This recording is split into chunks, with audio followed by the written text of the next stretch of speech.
Kuna osadel õpilastel ei jää sõnad ikkagi väga hästi meelde, siis ma mõtlesin, et ma proovin sellist varianti, et ma panen, need on 3. klassi sõnad siin, 10 sõna, mis neil õppida jäi või 12 vist oli neid seekord. Et ma panin need tunni alguses juba neile siia tahvli ette, silma alla ja põhimõtteliselt terve tund aega olid neil need sõnad silme ees.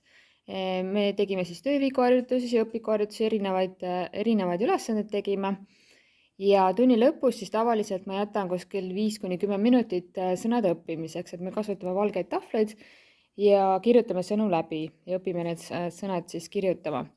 Aga seekord ma siis proovisin niimoodi, et ma panin need sõnad siia valmis, siis tunni lõpus, kui oli aeg hakata sõnu õppima, siis ma panin need siia kõrgemale natukene ja siis me tegime erinevaid tegevusi nende sõnadega, et algul näiteks panime sõnud kokku, leidsime nagu paarid ja mamm on ema, siis dad, isa, eks ju, viisime kokku, siis proovisime läbi kirjutada, et ma ei tea, ma proovin, kas sellest on kasu.